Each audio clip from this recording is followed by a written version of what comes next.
ایمان اور یقین حاصل ہو تو پھر دعا کرے اللہ اس پر استقامت عطا فرمائے، پھر اس پہ ڈٹ جائے۔ نبی پاک صلی اللہ علیہ وسلم نے فرمایا میں اس بات کا خوف نہیں کرتا کہ میری امت کمزور ہو جائے گی، اس بات کا ڈر نہیں کہ پیسے ختم ہو جائیں، نہ یہ خوف ہے کہ بھوکی مرے گی۔ حضور کس بات کا خوف ہے؟ تو نبی پاک نے فرمایا خوف یہ ہے کہ ان کا یقین کمزور ہو جائے گا۔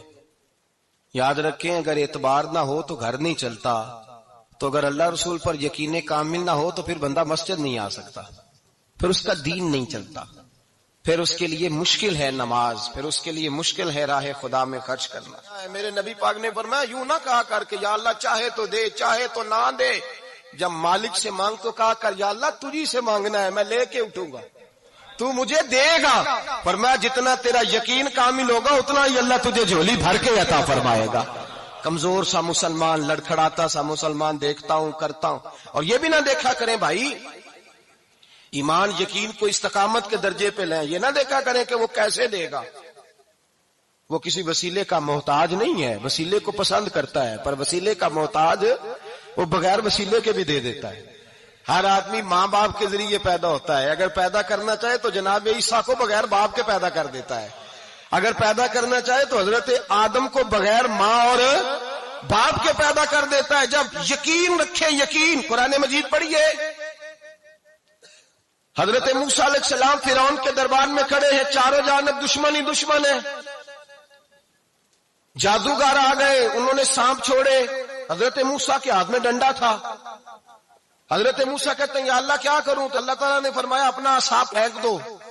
کہنا چاہیے تھا نا کہ یا اللہ ایک ہی تو شے ہے، اتنے سانپ ہے، بچانے کے لیے ڈنڈا ہے وہ پھینک دوں؟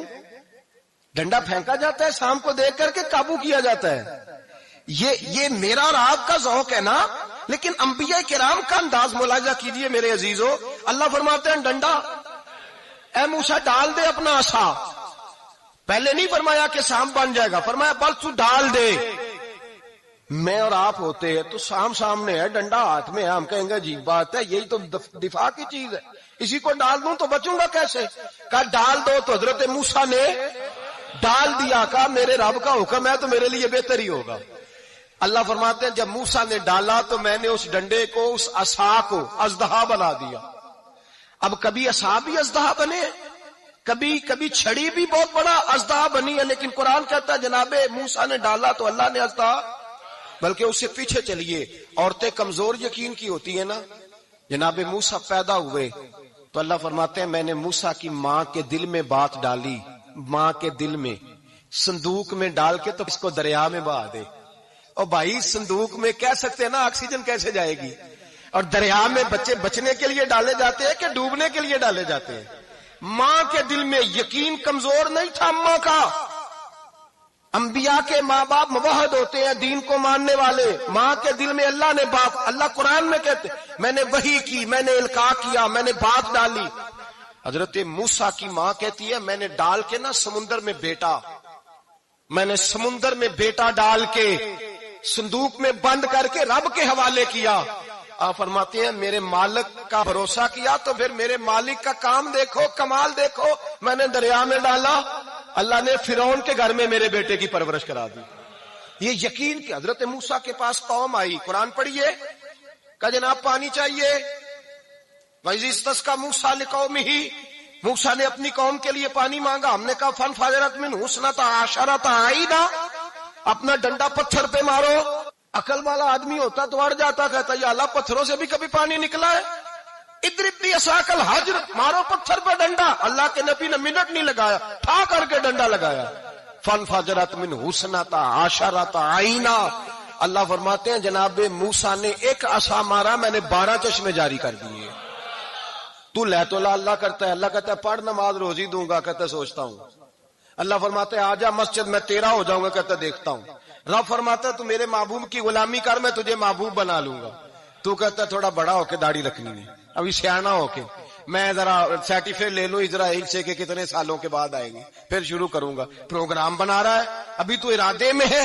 اللہ کے پیغمبر کا ڈنڈا، اور اس سے زیادہ آگے بات ہو گئی، پیچھے فوج لگی ہوئی ہے فرعون کی، مجمع ہے، ہزاروں لاکھوں کا لشکر لے کے، تلواریں نیزے، فرعون پیچھے، آگے دریا آ گیا۔ حضرت موسیٰ علیہ السلام کھڑے ہیں، اب کدھر جائیں؟ اللہ پاک نے فرمایا مارو ڈنڈا. کہاں؟ پانی پہ ڈنڈا مارو. اب حضرت موسیٰ علیہ السلام پانی پہ ڈنڈا مارے تو پانی ابھرے گا، اس سے زیادہ کیا ہوگا؟ پہلے پتھر پہ ڈنڈا مروایا تو پانی نکلا، اب پانی پہ ڈنڈا مروایا. فَإِذْ فَرَقْنَا بِكُمُ الْبَحْرَ فَأَنْجَيْنَاكُمْ وَأَغْرَقْنَا آلَ فِرْعَوْنَ. اللہ فرماتے ہیں موسیٰ نے پانی پہ ڈنڈا مارا تو میں نے پانی میں رستے بنا دیے.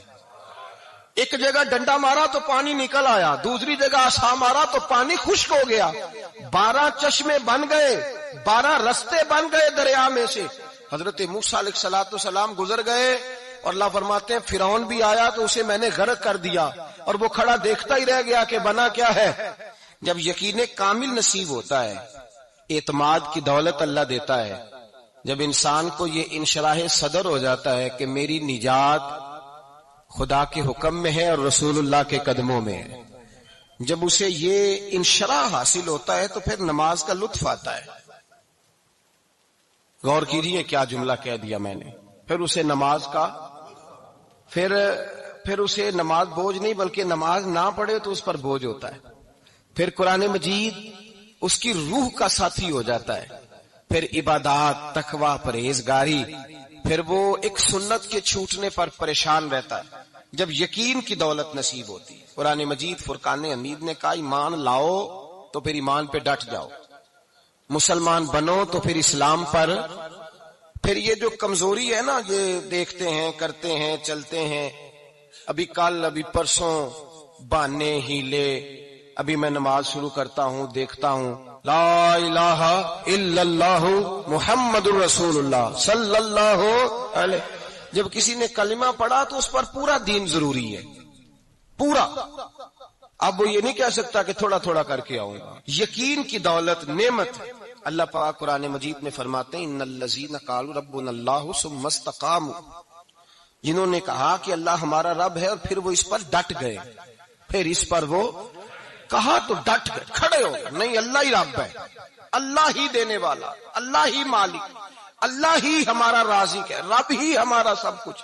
جب ڈٹ گئے تو فرمایا تتنزل علیہم الملائکہ، پھر میں ان کی مدد کے لیے آسمان سے فرشتوں کا نزول فرمایا کرتا ہوں. فرشتے کیا کہتے ہیں؟ اللہ تخافوا ولا تحزنوا، غم نہ کرنا، خوف نہ کھانا.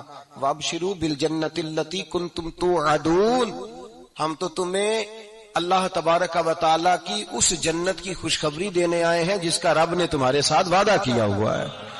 پھر فرشتوں کا نزول ہوتا ہے، لیکن شرط کیا ہے کہ ایمان لائے اور پھر ایمان پر پھر یہ نہ سوچے کہ وہ کس طرح دے گا، وہ کیسے عطا کرے گا، وہ میری مدد کس طرح کرے گا، نظام کیسے چلے. ڈٹ جائے کہے میرے اللہ کا حکم ہے تو میں نے حلال ہی کھانا ہے، میرے رب کا حکم ہے تو میں نے تھوڑے پہ گزارا کرنا ہے، میرے مالک کا حکم ہے تو میں نے اپنی جیب دیکھنی ہے، دوسرے کی نہیں دیکھنی، میرے رب کا حکم ہے تو میں نے اس کی اطاعت میں رہنا. جب ڈٹ جائے گا اللہ کے احکامات پر، جب ڈٹ جائے گا تو اللہ فرماتا ہے پھر میں تیری مدد کے لیے فرشتوں کا نزول کروں گا.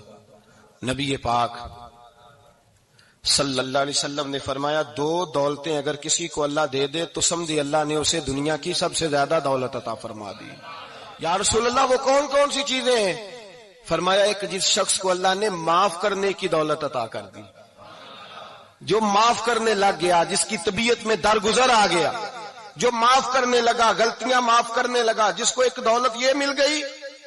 اور دوسرا میرے مصطفیٰ نے فرمایا جسے اللہ نے یقین کی دولت عطا فرما دی. جس کو یہ 2 دولتیں مل جائیں، ایک درگزر کرنا، دوسرا رب رسول پہ یقین کامل رکھنا، اسے کائنات کی ہر شے مل گئی. میرے نبی پاک نے فرمایا جب بھی دعا مانگو خدا سے یہ 2 نعمتیں مانگا کرو، عرض کیا کرو اے اللہ درگزر کی دولت عطا فرما، اے اللہ تو ہمیں یقین کی دولت عطا فرما، ایمان کی قوت اور پختگی نصیب فرما. میرے بھائی حضور نے فرمایا مانگ کے لو. کمزور ایمان والا شخص کسی کام کا نہیں ہوتا. جس آدمی کے ذہن میں شک کا بیج ایک دفعہ جنم لیتا ہے وہ آدمی تو غلام سے بدتر ہے. بے کیف سجدہ، روٹھی روٹھی سی عبادت، اس کی زندگی کیفیات سے خالی ہے. جس شخص کو پتہ چل جائے نا لوگ میرے مخالف ہیں، اس کا تو سجن رہتا ہی کوئی نہیں. اصل بات یہ ہوتی ہے کہ یہاں سوچ بیٹھا ہے کہ دنیا میرے خلاف ہے، یہاں مخالفت یہاں بیٹھ گئی ہے، دو بندے باتیں کر رہے ہیں تو پریشان ہے، میرے خلاف ہی لگے ہوئے ہیں، میری ہی بات ہو رہی ہے، کیونکہ اصل تکلیف کہاں ہے؟ اور اگر یہاں یقین کامل ہو گیا نا کہ سارے مجھ سے پیار ہی کرتے ہیں، تو پھر دو بندوں کو بات کرتا دیکھیں گے تو یہی سوچے گا میری تعریفیں کر رہے تھے، کہہ رہے تھے کیا ہی بات ہے۔